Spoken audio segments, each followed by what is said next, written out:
Angel, alam natin na hindi ako pumatay sa boyfriend mo. Sinetapan lang ako eh. Tama na, ilayo niyo na yan. Pasok niya na yan! Angel, hindi pa tayo tapos. Magtutuos tayo. Tama na yan! Angel! Angel! Excuse me, mga talo.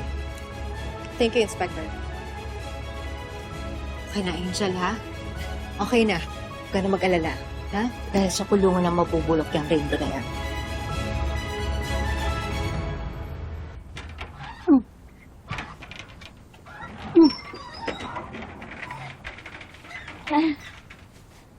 Ate, sigurado ka ba na pwede na ako umuwi dito sa bahay? Considered case closed naman na yung kaso mo. Saka, nahanap na yung totoong suspect. Salamat sa tip mo. Ako nga dapat magpasalamat sa'yo, ate. Dahil hindi mo ko iniwan. Iniwan? Ba't naman kita iiwan? Kapatid kita. Saka ang importante, lumabas din ng totoo. Inosente ka sa lahat ng binibintang nila. Bakit? Diyan ko kasi natagpuan si Lucas na patay na.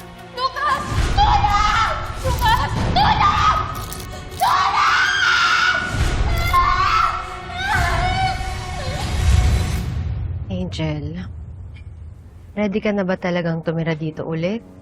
Pwede ka naman sa hotel muna. Hindi, ate. Bahay ko to. Dito dapat ako tumira.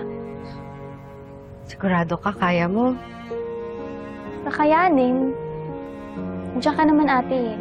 Alam ko naman na pwede kitang takbuhan kapag kailangan. Sige, mauna na ako ha. Sabihan mo lang kapag may kailangan ka. Sige, ate. Salamat, ha? Ingat ka rin. Ingat ka din.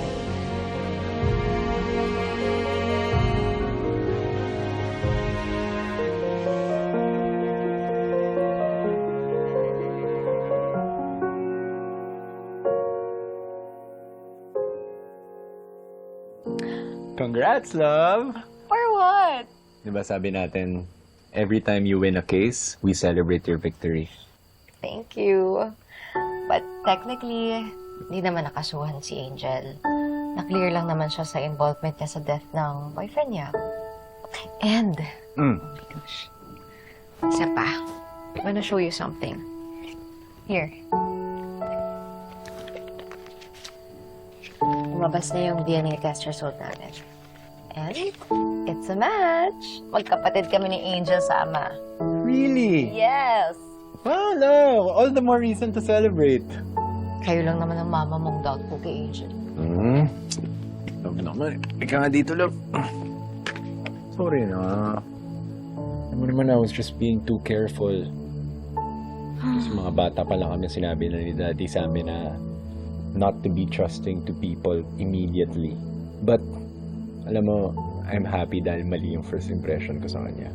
Sana ganyan din yung mama mo. Di yung sinajudge niya agad yung tao. Pabayaan mo na si Mama. Pabayaan? Paano ko papabayaan? Every time nagkikita kami ng mama mo, naghahanap siya ng way para ma-bring up yung past si Papa.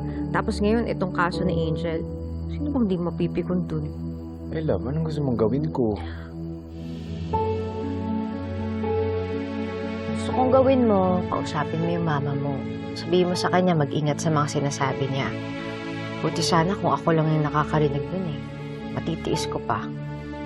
Eh kung marinig yun ng mga bata, anong iisipin nun kay Papa? Kay Angel? Oo, love. Ano, oo na? Sabihin mo kasi. Yes, I will. love. I will. Ang swerte mo, no? Sa isang iglap na solve lahat ng problems mo. Swerte talaga ang pagdating ni ate sa buhay ko. Alam mo kung ibang tao yun, iniwan na ako. Pinabayaan na ako makulong. Hindi lang yon. Oh, wala na rin si Lucas. Minahal ko rin naman yung tao. Alam din kaya yun. Romantic. Lagi nga niya ako pinapatawa eh. Tapos kapag lasing o kaya natalo sa sugal, nagiging demonyo. At least ngayon, makakahinga ka na. Hindi ka na masasaktan ulit.